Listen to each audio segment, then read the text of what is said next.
여러분, 귀신을 만나면 어떻게 하시겠어요? 보통 사람이라면 도망가거나 기절하겠죠. 그런데 천년 전 한 신라 청년은 무덤에서 나타난 두 여인 귀신과 술을 마시고 시를 주고받았습니다.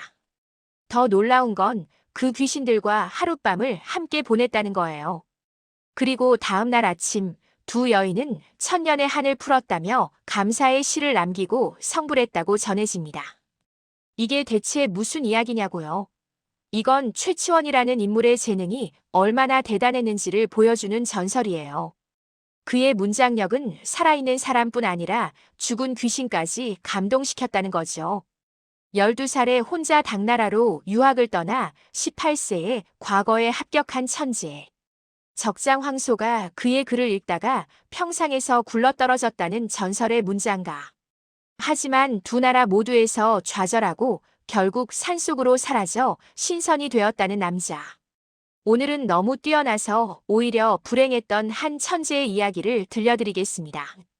당나라 율수연, 지금의 장수성 난징 근처에 쌍여분이라는 오래된 무덤이 있었어요.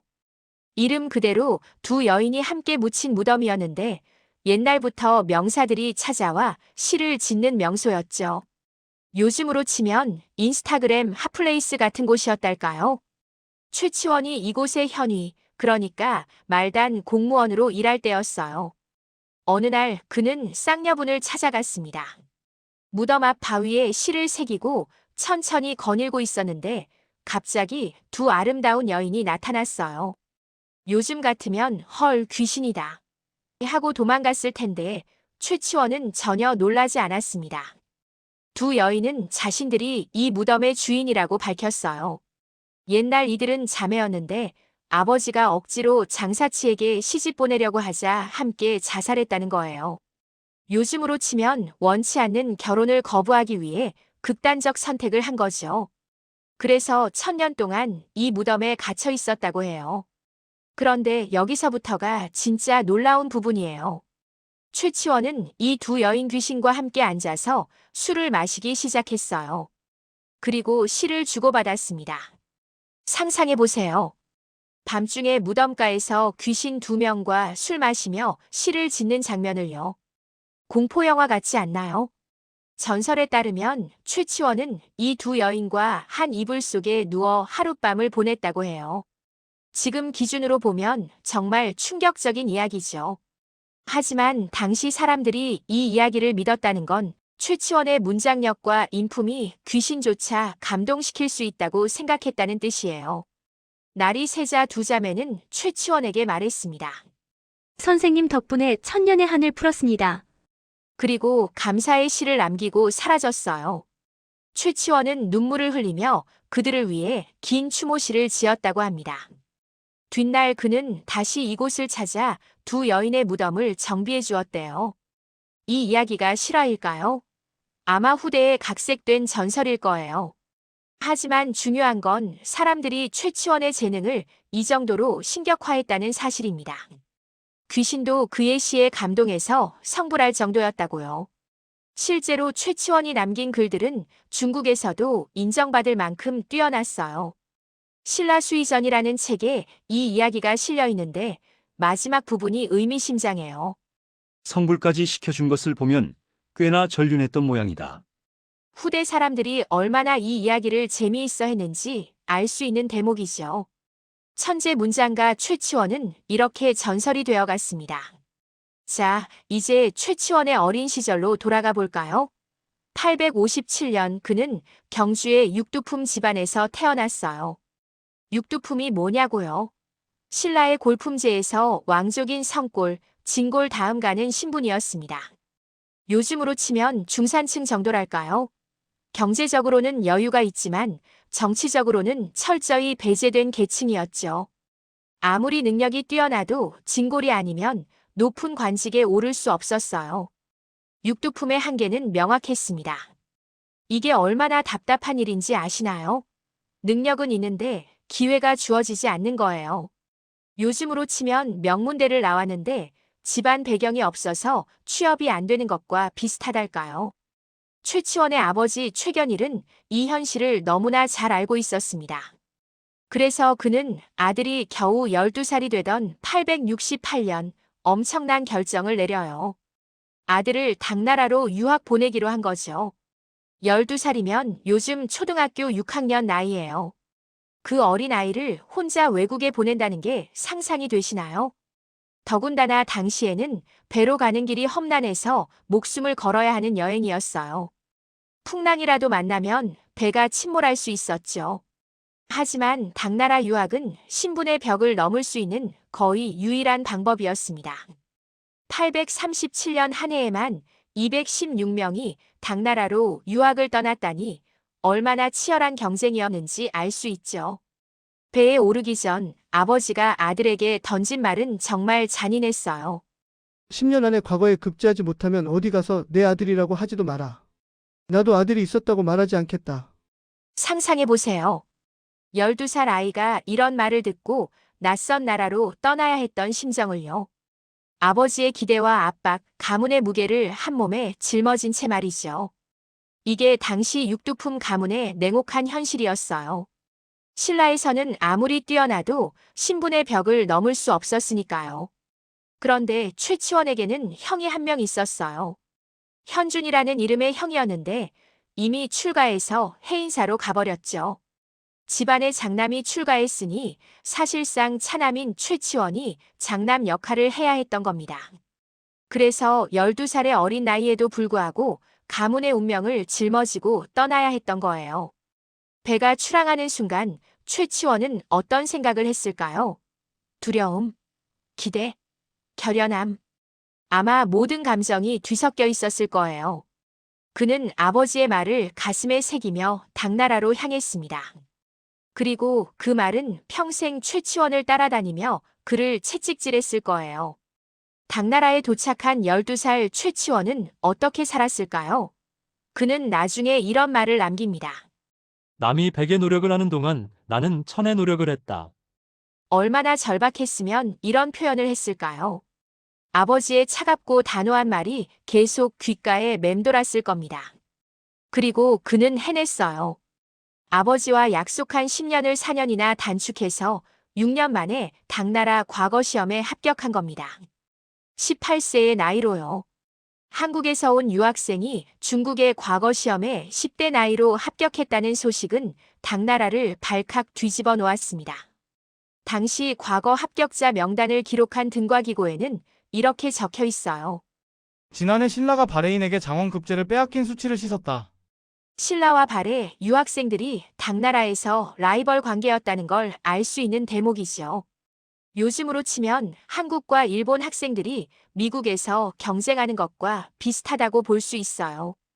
최치원의 합격은 단순히 개인의 영광이 아니라 신라의 자존심을 세운 사건이었던 겁니다. 하지만 여기서 중요한 사실이 하나 있어요. 최치원이 합격한 시험은 빈공과라는 외국인 대상 시험이었다는 점입니다. 흔히 최치원이 중국인들과 경쟁하는 진사과에 합격했다고 알려져 있는데 이건 사실이 아니에요. 진사과 합격자는 바로 중앙관직으로 가는데 최치원은 합격 후 2년이나 백수로 지내다가 겨우 지방의 말단 관직을 받았거든요. 그래도 외국인 시험이라고 해서 쉬운 건 절대 아니었습니다. 평균 합격 연령이 50세였다는 것만 봐도 알 수 있죠. 과거에 합격했으니 이제 출세가도를 달릴 것 같죠? 현실은 그렇지 않았어요. 최치원은 합격 후 무려 2년 동안 관직을 받지 못했습니다. 요즘으로 치면 명문대를 졸업했는데 취업이 안 되는 상황이랄까요? 그는 낙양에서 유랑하며 남의 서류를 대필해주고 글을 써주며 끼니를 때웠어요. 이 시기에 그는 시 144수를 썼는데 얼마나 절박했으면 이렇게 많은 시를 쏟아냈을까 싶습니다. 2년 만에 겨우 받은 관직이 율수연 현이었어요. 지금의 장수성 난징 근처에 있는 작은 현의 말단 관리였죠. 현령 밑에서 잡무를 보는 자리였는데 임기는 3년이었습니다. 그나마 임기를 마치고 나니 또다시 백수가 되어버렸어요. 26세의 최치원은 다시 한번 막막한 상황에 처합니다. 이번에는 산에 들어가서 박학괭사과라는 시험을 준비했어요. 이건 현직 관리들을 대상으로 하는 승진시험이었는데 조선시대의 중시와 비슷한 거였죠. 지금으로 치면 공무원 승진시험 정도 될까요? 그런데 문제가 생겼습니다. 때마침 황소의 난이 일어나면서 당나라 전체가 혼란에 빠진 거예요. 시험은 무기한 연기되었고 최치원은 또다시 갈 곳을 잃었습니다. 관직에서 나오던 녹봉도 끊겼으니 당장 먹고 살기도 힘들었어요. 결국 그는 양양의 이위라는 사람의 문객으로 들어갔습니다. 문객이라는 게 뭐냐면 요즘으로 치면 유력 인사의 개인 비서나 홍보 담당 정도로 볼 수 있어요. 남의 집에 얹혀 살면서 글을 써주는 대가로 먹고 사는 거죠. 명문대 나온 청년이 이런 처지가 되다니 얼마나 좌절스러웠을까요? 23세가 된 879년 최치원은 인생의 전환점을 맞이합니다. 당시 절도사 중에서 막강한 권력을 가진 회남절도사 고병의 눈에 띈 거예요. 절도사라는 게 뭐냐면 당나라 말기에 지방의 군사권과 행정권을 모두 장악한 실질적인 군벌이었어요. 요즘으로 치면 지역 토호나 마찬가지였죠. 최치원은 동년배 친구 고운을 통해 고병에게 자신을 소개하는 자천서를 2번이나 올렸어요.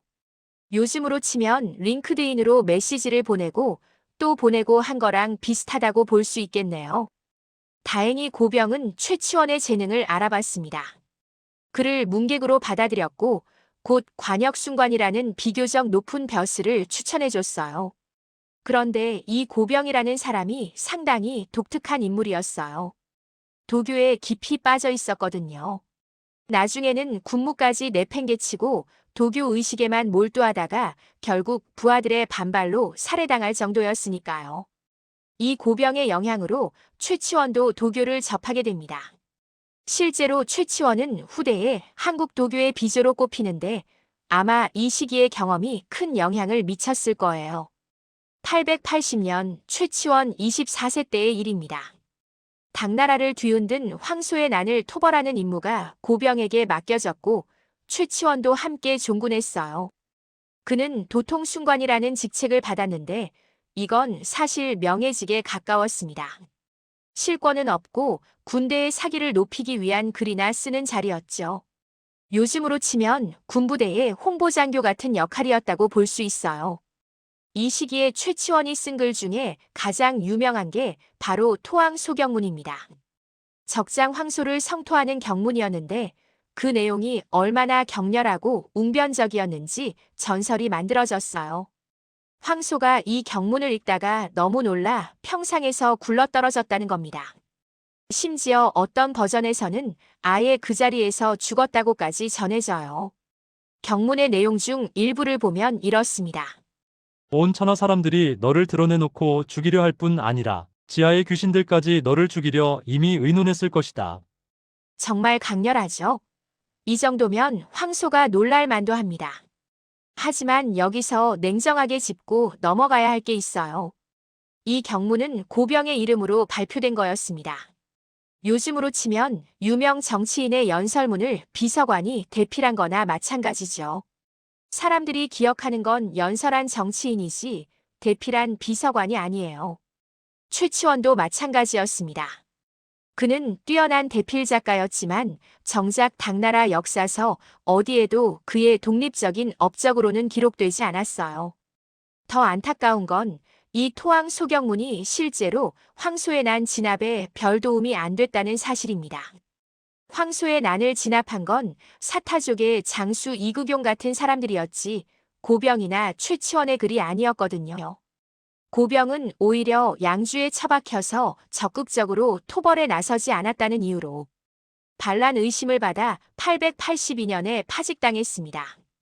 최치원은 882년에 자금어대라는 영예를 받았어요. 이게 뭐냐면 자색 옷을 입고 금으로 만든 물고기 모양 장식이 달린 주머니를 차는 특권이었습니다. 당나라에서 상품 이상 고위 관리에게 주는 상징물이었죠. 요즘으로 치면 청와대 명예훈장 같은 거라고 볼 수 있어요. 많은 사람들이 이걸 두고 황제가 최치원의 능력을 인정한 증거라고 말해요. 하지만 냉정하게 보면 좀 다른 해석도 가능합니다. 당시 당나라는 이미 망조에 접어든 상태였어요. 황소의 난으로 중앙 권력이 무너지고 지방 군벌들이 할거하는 상황이었죠.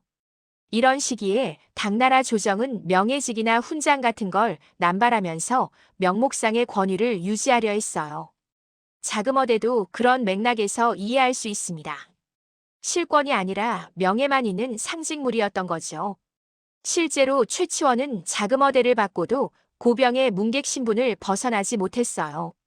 고병이 파직된 882년부터 최치원이 귀국하는 885년까지의 3년간 그의 행적은 거의 기록이 없습니다.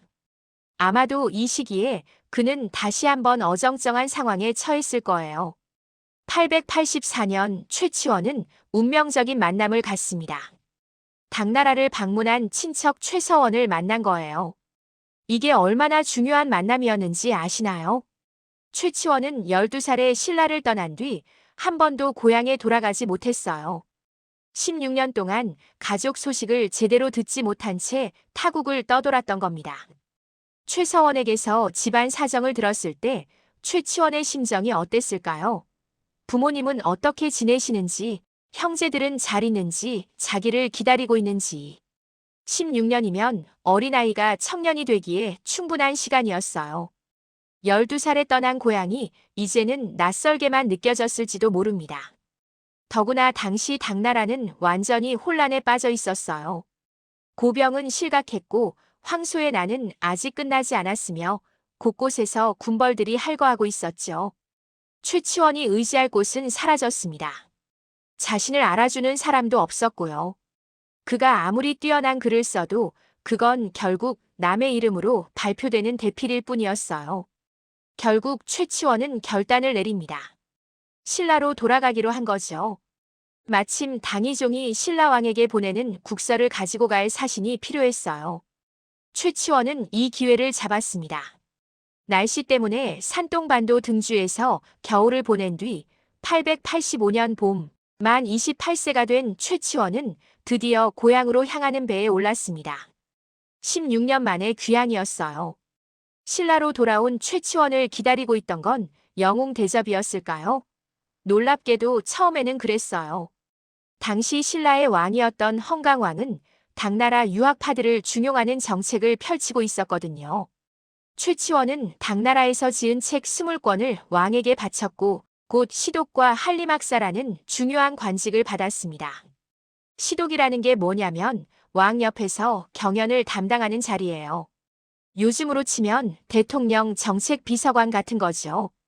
한림학사는 외교문서를 작성하는 일을 맡았고요. 둘 다 왕의 최측근에서 일하는 자리였어요. 최치원은 드디어 자신의 능력을 펼칠 수 있는 기회를 잡은 것처럼 보였습니다. 하지만 이 행복은 오래가지 않았어요. 헝강왕이 최치원이 귀국한 지 1년 4개월 만에 세상을 떠난 겁니다. 886년 7월의 일이었죠. 자신을 알아주고 믿어준 유일한 후원자를 잃은 최치원은 어떤 심정이었을까요? 그는 스스로 외직으로 나가기를 청했어요. 중앙에서는 더 이상 자신이 설 자리가 없다고 판단한 거죠. 최치원은 웅주의 태산군 태수, 부성군 태수, 천령군 태수 등을 역임했어요. 이 지역들이 어디냐면 태산군은 지금의 전북 정읍, 부성군은 충남 서산, 천령군은 경남 함양이었습니다. 모두 해안이나 내륙의 곡창지대로 중요한 지역이었어요. 말단 관리가 아니라 지역의 수장이었던 거죠. 서산 태수 시절에 재미있는 일화가 하나 있어요. 어느 날 지역 최고 부자 노인이 찾아와서 이상한 요청을 했어요. 염라대왕을 고발할 테니 상소문을 써달라는 겁니다. 황당한 최치원이 이유를 물으니 노인은 자기 아들 둘이 한꺼번에 죽었다며 분개했죠. 아무리 염라대왕이라도 이럴 수 있습니까? 최치원은 기발한 계략을 생각해냅니다. 3일 후에 염라대왕을 여기로 모실 테니 그때 직접 따지십시오. 그리고 가장 빠른 말을 타는 군조를 불러 금음날 밤 운산 쪽으로 가서 염라대왕을 모셔오라고 명령했어요. 군졸이 반신반의하며 갔더니 정말로 화려한 의관을 한 사람이 불빛과 함께 나타났습니다.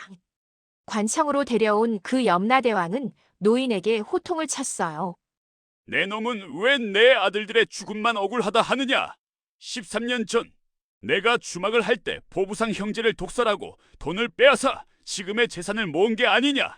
내 아들들은 그 업보를 받은 것이다. 그리고 내 죄는 여기 계신 군수께서 다스릴 것이다. 노인은 그 자리에서 자백했고 최치원은 그를 감옥에 가두었습니다. 이 이야기는 진성 여왕의 귀에까지 들어가 최치원의 문집인 개원필경에 수록되었어요. 실제 일이었는지 아니면 최치원의 지혜를 과장한 이야기인지는 알 수 없지만 당시 사람들이 그를 어떻게 생각했는지를 보여주는 에피소드죠. 지방관으로 일하면서도 최치원의 명성은 전국에 퍼졌어요. 특히 그의 한문 실력은 최고로 인정받았죠. 전국 각지의 사찰에서 고승의 탑비를 세울 때마다 최치원에게 비문 작성을 의뢰했습니다. 요즘으로 치면 전국 각지에서 기념비 글귀를 써달라는 요청이 쇄도한 거나 마찬가지예요. 최치원이 쓴 비문 중 가장 유명한 게 사삼비명입니다. 4개의 산에 있는 사찰의 비석이라는 뜻이죠. 문경 봉암사의 지증 대사탑비, 보령 성주사지의 낭해화 상탑비, 하동쌍계사의 진감선 사탑비, 그리고 경주 초월산의 대숭복사비가 그것들이에요. 이 중 대숭복사비만 실물이 소실되었고 나머지 셋은 지금도 그 자리에 남아 있습니다. 특히 문경 봉암사의 지증 대사탑비는 국보 315호로 지정되어 있어요. 이 비석들이 중요한 이유는 단순히 글이 잘 쓰여져서가 아닙니다. 최치원의 비문에는 유교, 불교, 도교의 가르침이 자연스럽게 어우러져 있거든요. 그는 세 종교를 구분하지 않고 하나의 도로 통한다고 믿었어요. 하동쌍계사 진감선 사탑비의 비문을 보면 이런 그의 사상이 잘 드러나요. 유교 경전도 인용하고 불교 용어도 사용하고 도교적 표현도 자연스럽게 섞여 있죠. 이게 바로 최치원 사상의 핵심이었습니다. 그는 특정 종교에 얽매이지 않고 진리를 추구한 사람이었어요. 894년 2월 최치원은 진성 여왕에게 시무십여조라는 개혁안을 올렸습니다. 십여조라고 하니까 정확히 몇 개인지는 알 수 없지만 10개가 넘는 정책 제안이었다는 뜻이죠. 진성 여왕은 이를 기쁘게 받아들였고 최치원을 육두품이 오를 수 있는 최고 관직인 아찬에 임명했어요. 그런데 안타깝게도 시무십여조의 내용은 전혀 남아있지 않습니다. 무슨 개혁안이었는지 알 수가 없어요. 학자들은 추측만 할 뿐이죠. 어떤 학자들은 육두품을 포함한 신귀족 정치를 주장했을 거라고 말해요. 또 다른 학자들은 당나라의 절도사 제도를 본떠서 지방 호족들에게 자치권을 인정하는 내용이었을 거라고 추측하기도 합니다. 최치원이 고병 밑에서 일하면서 당나라 말기의 지주군주사 제도를 직접 경험했으니 그걸 신라에 적용하려고 했을 수도 있어요. 당시 신라는 이미 중앙정부의 통제력을 상실하고 있었거든요. 직접 통치가 한계에 부딪혔으니 간접 통치로 전환하자는 제안이었을 수도 있습니다. 하지만 이미 때는 너무 늦었어요. 최치원이 시무책을 올린 894년은 어떤 시기였을까요? 이미 견훤은 892년에 후백제를 세웠고 궁예는 양길 밑에서 세력을 키우고 있었어요. 지방 호족들은 이미 사실상 독립 상태였죠. 신라 중앙정부가 통제할 수 있는 지역은 경주 주변으로 계속 줄어들고 있었습니다. 진성 여왕은 후대에 암군으로 평가받는 경우가 많아요. 근친상간에 빠져 있었다느니 측근들에게 권력을 남발했다느니 하는 이야기들이 전해지죠. 하지만 최치원의 시무책을 받아들였다는 점에서 보면 그녀도 나름대로 국가를 바로잡으려는 의지가 있었던 것 같아요. 근친상간 문제는 사실 당시 신라 왕실의 특수한 상황을 고려해야 합니다. 엄격한 골품제 때문에 신라 왕실은 근친혼이 흔했거든요. 순혈주의를 강조한 과거 왕가에서는 드문 일이 아니었어요. 심지어 고려 왕가에서도 근친혼이 계속되었을 정도니까요. 측근에게 권력을 준 문제는 확실히 비판받을 만합니다. 하지만 여왕이 남자에서 여자로 바뀌었을 뿐 후궁이나 궁녀제도 자체는 왕정시대의 흔한 일이었죠. 단지 성별이 바뀌어서 이상하게 보일 뿐이에요. 요즘 기준으로 보면 개인의 사생활 문제라고 할 수 있고 그게 직접적으로 통치 능력과 연결되는 건 아니잖아요. 문제는 시대가 너무 나빴다는 거예요. 정강왕 때까지만 해도 서라벌은 태평성대였다고 하는데 진성여왕 즉위 초기에는 이미 지방에서 세금이 올라오지 않을 정도로 상황이 악화되었어요. 아무리 훌륭한 개혁안이 있어도 실행할 힘이 없었던 겁니다. 897년 1월 최치원은 하정사 김영과 함께 당나라에 다시 한번 사신으로 갔어요. 885년에 귀국한 뒤 12년 만에 당나라 방문이었죠. 이번 여행이 특별한 이유는 이게 최치원의 마지막 당나라 방문이었기 때문입니다. 40세가 된 최치원이 본 당나라는 어땠을까요? 12년 전에 떠날 때도 혼란스러웠지만 이제는 더욱 심각해졌을 거예요. 황소의 난은 끝났지만 그 여파로 중앙정부의 권위는 완전히 무너졌고 곳곳에서 군벌들이 할거하고 있었으니까요. 서라벌에서 당나라로 가는 길도 예전 같지 않았어요. 892년부터 견훤이 스스로 왕이라 칭하며 활동하고 있었으니까요. 신라의 실질적 영토는 계속 줄어들고 있었죠. 최치원은 이 여행에서 신라의 몰락을 실감했을 거예요. 실제로 893년에도 사신으로 발탁되어 당나라로 떠날 예정이었는데 전국에 도적대가 늘어나서 서해로 가는 길이 막혀가지 못했어요. 897년에 겨우 갈 수 있었던 건데 그나마 돌아오는 길에 본 한반도의 상황은 참담했을 겁니다. 897년 진성여왕이 물러나고 효공왕이 즉위했어요. 이 과정에서도 최치원의 역할이 중요했습니다. 그는 진성여왕의 양위표와 효공왕의 사사위표를 당나라에 보내는 일을 맡았거든요. 왕이 바뀌는 중요한 순간에 외교 문서를 쓰는 사람이 바로 최치원이었던 거죠. 이 시기에 작성된 외교 문서 중 가장 유명한 게 사불어북국 거상표입니다. 이게 무슨 내용이냐면 발해가 신라보다 위에 있다는 걸 인정하지 않는다는 내용이에요. 당시 당나라 조정에서 발해를 신라보다 높은 서열로 대우하려고 했나 봐요. 최치원은 이에 격렬하게 반발했습니다. 발해는 고구려의 후예이긴 하지만 신라는 삼국을 통일한 정통 국가라는 논리를 펼쳤어요. 이 문서에서 그는 발해의 출자 문제를 다루면서 신라의 정통성을 강조했죠. 요즘으로 치면 외교 서열 싸움이라고 할 수 있어요. 젊은 시절 당나라에서 발해 유학생들과 경쟁했던 최치원에게 이 문제는 더욱 민감했을 거예요. 그는 18세에 발해인을 제치고 과거에 합격했던 기억을 갖고 있었으니까요. 그때의 자존심이 이 외교 문서에도 반영된 게 아닐까 싶습니다. 조선시대에 편찬된 동사 강목에는 흥미로운 기록이 있어요. 최치원이 왕건을 지지했다가 신라 조정에서 파직당해 가야산으로 갔다는 내용이죠. 고려 후기 최자의 보안집에도 비슷한 이야기가 나와요. 최치원이 왕건에게 계림신라은 누런잎이요 공령고려은 푸른 소나무 다라는 참서를 건네주었다는 겁니다. 이게 사실일까요? 학계에서는 대부분 의심하고 있어요. 왜냐하면 898년 무렵 왕건은 아직 궁예의 일개 부하에 불과했거든요. 누가 그가 훗날 고려를 세울 거라고 예측할 수 있었겠어요? 오히려 당시에는 견훤이나 궁예가 훨씬 더 강력한 세력이었죠. 더구나 최치원이 확인되는 마지막 행적이 908년인데 이때 그가 쓴 신라 수창군호 국성 팔각 등록일을 보면 여전히 신라에 충성하는 내용이 담겨 있어요. 이제라는 호족을 신라 조정의 충신이라고 칭찬하고 있거든요. 908년까지도 최치원의 충성심은 변하지 않았던 겁니다. 아마도 이 이야기는 고려 시대에 최치원을 높이는 과정에서 만들어진 전설일 가능성이 커요. 고려 왕조의 정통성을 강화하기 위해 신라 최고의 학자가 왕건을 지지했다는 이야기를 만들어낸 거죠.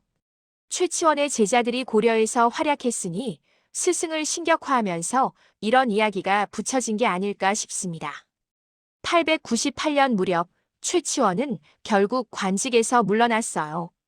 동사 강목에 따르면 면직당한 것으로 보이는데 정확한 이유는 알 수 없습니다. 다만 당시 상황을 보면 짐작은 할 수 있어요. 최치원이 정계에서 활동할 수 있었던 건 왕의 신임 덕분이었어요. 하지만 홍강왕은 일찍 세상을 떠났고 정강왕과 진성여왕 시대를 거치며 신라는 급속도로 무너졌죠. 효공왕 때쯤 되면 신라의 영토는 경주 주변으로 줄어들었어요. 지방 호족들은 이미 반독립 상태였고 견훤과 궁예라는 두 큰 세력이 형성되었습니다. 최치원이 아무리 훌륭한 정책을 제안해도 실행할 힘이 없었던 거예요. 그는 두 번의 좌절을 겪었습니다. 첫 번째는 당나라에서였죠. 뛰어난 재능이 있어도 외국인이라는 한계를 넘을 수 없었어요. 두 번째는 신라에서였습니다. 육두품이라는 신분의 벽은 넘었지만 나라 자체가 무너지고 있었으니까요. 삼국사기에는 이렇게 기록되어 있어요. 은퇴한 이후 가족을 데리고 가야산, 지리산 등지를 돌아다니다가 언제 죽었는지 알 수 없다. 41세의 최치원은 세상을 등지고 산으로 들어갔습니다. 그가 꿈꿨던 나라를 살리는 일은 이루어지지 않았어요. 은퇴 후 최치원의 행적은 단편적으로만 전해져요. 그는 전국을 유람하며 시를 쓰고 글을 남겼습니다. 경주 남산 합천 빙산과 청량사, 지리산 쌍계사, 부산 해운대, 창원 월영대. 그의 발자취가 닿은 곳마다 전설이 생겨났어요. 부산 해운대의 이름도 최치원에게서 왔습니다. 그는 이곳의 경치가 너무 좋아서 자신의 호인 해운을 동백섬 바위에 새겼어요. 그 글씨가 지금도 남아있는데 가운데 자가 풍화로 많이 지워졌지만 아직도 확인할 수 있어요. 창원 마산의 월영대도 최치원이 논일었다는 곳이고 그 근처 동네 이름이 해운동인 것도 그의 호에서 따온 겁니다. 금강산에도 최치원의 흔적이 있어요. 외금강 구룡폭포를 바라보는 바위에 천장백년 만곡진주라는 글씨를 새겼죠. 청길 흰 비단을 드리웠는가 만섬 진주알을 흩뿌렸는가라는 뜻입니다. 이 글씨는 이후 고려와 조선시대 문인들의 금강산 순례붐을 일으켰어요. 1000년 동안 수많은 문인들이 금강산을 찾아가 바위에 자기 글씨를 새기는 전통이 시작된 거죠. 900년에는 가야산 해인사에 글을 썼고 901년에는 석순응전과 서기정전을 집필했어요. 904년에는 해인사 화엄선언에 은거하면서 법장화상전과 부석존자전 등을 썼습니다. 불교 고승들의 정기를 쓴 거죠. 이 책들은 한국에는 전해지지 않고 일본으로 건너가서 보존되었다가 나중에 발견되었어요. 최치원의 마지막 기록은 908년에 쓴 신라 수창군호 국성 팔각 등록기입니다. 수창군은 지금의 대구 수성구 일대인데 당시 지역 호족 이재가 팔각 등루를 세우면서 최치원에게 글을 부탁한 거예요. 이 글의 내용이 의미심장해요. 최치원은 이재를 신라의 충신으로 칭송하고 있거든요. 부처의 힘으로 국가의 위기를 타개해 줄 것을 빈다는 내용도 담겨 있고요. 908년 당시 최치원의 나이는 51세였습니다. 이 글이 그의 마지막 작품으로 남았어요. 이 글을 보면 최치원이 끝까지 신라에 충성했다는 걸 알 수 있어요. 견훤이나 궁예 같은 반국가 세력에 가담하지 않고 여전히 신라 왕조를 지키려는 의지가 담겨 있거든요. 그가 왕건을 지지했다는 이야기가 사실이 아닐 가능성이 높은 이유이기도 하죠. 908년 이후 최치원의 기록은 완전히 사라집니다. 그가 언제 어디서 어떻게 생을 마감했는지 아무도 몰라요. 고려시대 이인로의 파한 집에는 이런 기록이 있어요. 최치원이 머물던 집에 신발 등이 그대로 남아있는 채 그의 흔적만 사라졌다. 이 기록 때문에 후대 사람들은 최치원이 신선이 되어 승천했다는 전설을 만들어냈습니다. 최치원의 사상을 이해하는데 가장 중요한 글이 날랑비서예요. 안타깝게도 날랑비 자체는 현존하지 않고 서문만 삼국사기에 인용되어 전해집니다. 이 짧은 글 속에 최치원의 핵심 사상이 담겨 있어요. 나라에 현묘한 도가 있으니 풍류라 한다. 그 가르침의 근원은 선사에 자세히 실려 있으니 실로 풍류는 유불선을 포함하면서 모든 백성들을 이어준다. 최치원은 유교, 불교, 도교가 들어오기 전부터 한국에는 이미 풍류라는 고유한 사상이 있었다고 주장한 거예요. 그는 계속해서 설명합니다. 집에 들어와선 효도하고 밖으로 나가서는 나라에 충성하는 것은 공자의 가르침이고 억지로 일을 시키지 않고 말없이 행동으로 가르치는 것은 노자의 가장 뛰어난 부분이며 악행은 만들지 않고 선행을 높이는 것은 부처의 감화이다. 유교의 충효, 도교의 무의자연, 불교의 선행이 모두 이미 풍류 사상에 포함되어 있다는 뜻이죠. 이건 정말 혁명적인 발상이었어요. 중국 사상이 우월하다는 통념을 정면으로 반박한 거니까요. 최치원은 한국의 고유한 정체성이 있다고 주장했고, 외래 사상들은 단지 이미 존재하던 진리를 다른 방식으로 표현한 것일 뿐이라고 봤어요. 최치원이 특별한 이유는 유교, 불교, 도교를 구별 없이 받아들였다는 점이에요. 당시 중국에서는 이 세 종교가 서로 대립하고 비판하는 관계였어요. 유교와 도교는 서로 비판하고 유교와 불교는 지향점이 달랐죠. 그런데 최치원은 외국인 유학자였기 때문에 오히려 이 세 가르침을 조화롭게 합칠 수 있었어요. 신라는 당시 이제 막 불교가 들어왔고 유교와 도교는 아직 생소한 상태였거든요. 최치원은 중국의 여러 가르침 중에서 신라 풍습에 맞는 것을 선택해서 신라의 사상으로 제시했던 겁니다. 그가 쓴 고승 비문들을 보면 이런 특징이 잘 드러나요. 불교 승려의 비문인데도 유교 경전을 인용하고 도교적 표현도 자연스럽게 섞여 있어요. 최치원에게 유불도는 서로 다른 종교가 아니라 하나의 진리를 향한 다른 길이었던 거죠. 이런 사상은 고려 시대로 이어졌어요. 고려의 유학자 최승로조차 불교는 수신의 근원이고 유교는 치국의 근원이라고 말할 정도였으니까요. 조선시대에는 숭유역불 정책으로 이런 태도가 사라졌지만 최치원의 삼교합일 사상은 한국 사상사에서 독특한 위치를 차지하고 있습니다. 최치원이 남긴 시 중에 가장 유명한 게 취하우중이에요. 가을 비 오는 밤에라는 제목인데 그의 외로움과 좌절이 고스란히 담겨 있는 시죠. 추풍유고음 가을바람에 괴로이 읊조리나 새로 쏘지음. 세상에 알아주는 이 없네 창외 삼경우. 창밖엔 밤 깊도록 비만 내리는데 등점 말리심 등불 앞에 마음은 말리 밖을 내닫네. 이 시를 읽으면 가슴이 먹먹해져요.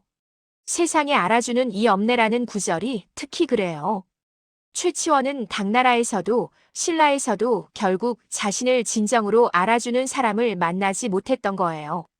18세에 과거에 합격한 천재였지만 타국에서는 외국인이라는 벽을, 고향에서는 신분의 벽을, 그리고 마지막에는 시대의 벽을 넘지 못했습니다.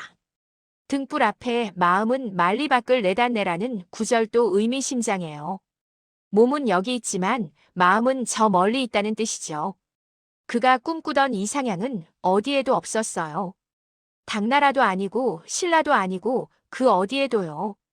최치원이 말년에 자주 찾은 곳이 가야산 해인사였어요. 이곳이 특별한 이유가 있었는데 바로 형 현준이 출가해서 승려로 있던 곳이었거든요. 최치원이 12살에 당나라로 떠날 때 형은 이미 해인사로 가버렸어요. 집안의 장남이 출가했으니 사실상의 장남이 된 최치원이 가문의 기대를 한 몸에 받게 된 거죠. 40년 가까운 세월이 흐른 뒤 두 형제는 해인사에서 다시 만났어요. 형은 스님이 되어 있었고 동생은 세상에 지친 관료였죠. 얼마나 많은 이야기를 나눴을까요? 형은 속세를 등지고 평화를 찾았지만 동생은 속세에서 싸우다가 결국 좌절하고 돌아온 거예요. 904년 최치원은 형의 부탁으로 법장화 상전을 집필했어요. 당나라 화엄종의 고승법장의 정기였는데 이게 지금은 일본에만 남아 있습니다. 한국에는 전해지지 않다가 동국대 김복순 교수가 일본에서 발견해서 알려진 거예요. 해인사에는 최치원이 지팡이를 꽂은 자리에서 자랐다는 나무가 있었어요. 학사대라고 불렸는데 2019년 태풍 링링에 쓰러져 버렸죠. 1000년을 버티다가 결국 무너진 그 나무가 마치 최치원의 인생 같기도 해요. 최치원이 사라진 뒤 사람들은 그가 신선이 되어 승천했다고 믿었어요. 왜 그랬을까요? 아마도 그의 죽음을 인정하고 싶지 않았기 때문이 아닐까 싶어요. 그토록 뛰어난 사람이 좌절한 채 쓸쓸히 죽었다는 걸 받아들일 수 없었던 거죠.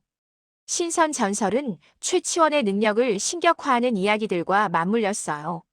쌍여분의 귀신을 성불시켰다는 이야기, 염라대왕을 불러냈다는 이야기, 황소를 평상에서 굴러떨어뜨렸다는 이야기. 이런 과장된 일화들이 쌓이면서 사람들은 최치원을 인간이 아닌 존재로 여기게 되었어요. 조선시대에는 최치원을 주인공으로 한 소설 최고운전까지 나왔어요. 이 소설에서 최치원은 완전히 신선으로 그려집니다. 역사적 인물 최치원과 소설 속 최치원은 완전히 다른 존재예요. 마치 삼국지 연의와 실제 삼국시대가 다른 것처럼요. 하지만 생각해보세요. 최치원이 정말 신선이 되었을까요? 아니죠. 그는 끝까지 인간이었고 인간으로서의 한계와 싸우다가 결국 지쳤던 거예요. 신선 전설은 사실 최치원 자신보다는 그를 기억하는 후대 사람들의 바람을 반영한 거죠. 그가 실패한 게 아니라 승천한 거라고, 좌절한 게 아니라 선택한 거라고 믿고 싶었던 겁니다. 최치원의 명성은 죽은 뒤 오히려 더 높아졌어요. 고려 현종 그는 내사령으로 추중되었고 문묘에 종사되었어요. 3년 뒤인 1023년에는 문창우라는 시호까지 받았죠. 내사령은 고려 삼성 중 하나인 내사성의 장관으로 종일품의 최고 위직이었어요. 물론 명예직이긴 하지만요. 문창우라는 시호는 의미가 깊어요. 문은 글을 잘 짓는다는 뜻이고 창은 번창한다는 뜻이죠. 그의 문장력을 인정한 거예요. 그는 설총과 함께 신라인으로서는 유일하게 문묘에 배양된 두 사람 중 한 명이 되었습니다.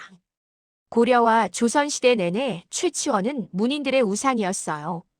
이규보, 이색, 이황, 김종직, 남효온, 김창엽 같은 대문장가들이 최치원의 흔적을 찾아다니며 시를 남겼어요. 전국 각지의 서원에도 최치원이 배양되었죠. 태인 무성서원, 함양 백연서원, 경주 서학서원, 안동 용강서원. 그의 위패를 모신 곳이 수두룩했습니다. 하지만 재미있는 건 조선 후기에 이황이 최치원의 문묘 배양을 비판했다는 사실이에요. 왜냐하면 최치원은 순수한 유학자라기보다는 유불도를 합친 사상가였거든요. 더구나 그의 활동을 보면 문장가이자 실무형 관료였지 유학의 도통을 이어받은 학자는 아니었어요. 숭유학불이 강화된 조선 후기에는 최치원의 삼교합일 사상이 문제가 된 거죠. 지금도 전국 곳곳에 최치원의 흔적이 남아있어요. 부산 해운대의 이름이 그에게서 왔다는 건 이미 말했죠. 창원 마산의 월영대, 해운동, 고을로도 모두 최치원과 관련이 있어요. 함양의 학사루와 상림, 경주의 독서당과 상서장도 그가 머물렀다는 곳이에요.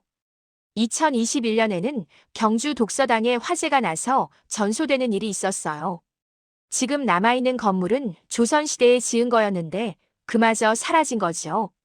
2022년에 다시 지었지만 원래 최치원의 집터에는 비석만 세워져 있었다고 해요. 중국 양저우시에는 최치원 기념관까지 있어요. 중국에서 외국인을 위해 세운 첫 번째 기념관이라고 입구에 써 있을 정도예요.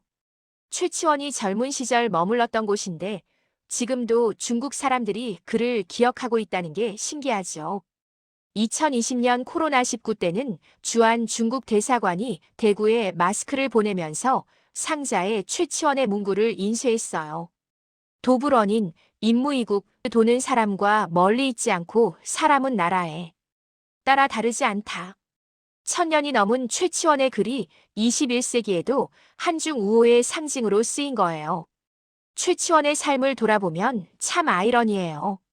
그는 개천에서 용난다는 말을 실현한 사람이었어요. 육두품이라는 한계를 극복하기 위해 12살에 홀로 당나라로 떠났고 18세에 과거에 합격해서 세상을 놀라게 했죠. 귀국해서는 왕의 최측근까지 올라갔어요. 하지만 결국 그는 두 개의 벽을 넘지 못했습니다. 하나는 신분의 벽이었어요. 당나라에서는 외국인이라는 한계가, 신라에서는 육두품이라는 한계가 있었죠.